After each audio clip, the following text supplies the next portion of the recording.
যার ছবি দেখছেন সুকান্ত ভট্টাচার্য, এই কবি না থাকলে পরে কৌশিক কবি তৈরি হতো না।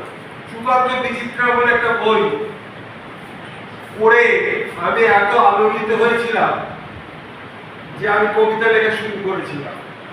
আমি 39 বছর হয়ে গেল লেখা লিখে।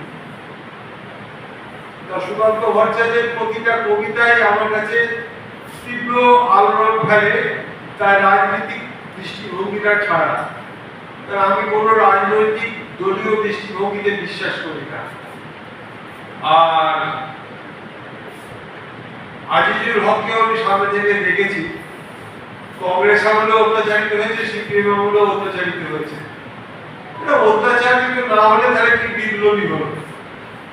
প্রতিনিয়ত আমরা কষ্ট সহ্য করে যারা লেখালেখি করি, সময়ের কথা বলি, তারা যদি কবিতার মধ্যে প্রাণ প্রতিষ্ঠা করতে না পারি তাহলে কবিতা লিখলাম।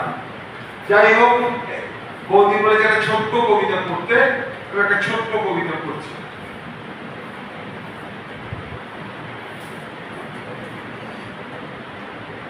সময়ের ঘূর্ণিপাকে রাজনীতিটা নাচছে, সব জানতা আমজনতা শুধুই খালি খাচ্ছে। দেদল দুলিয়ে যাচ্ছে নেতা, সুযোগ বুঝে দল পাল্টাচ্ছে ধূর্ত অভিনেতা।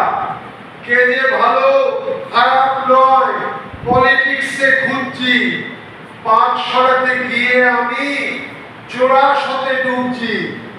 লাশ ফেলবে নতুন কি আর, এমনিতেই মরা, কামাতে হবে সুযোগ বুঝে চালাকেতেই ভরা।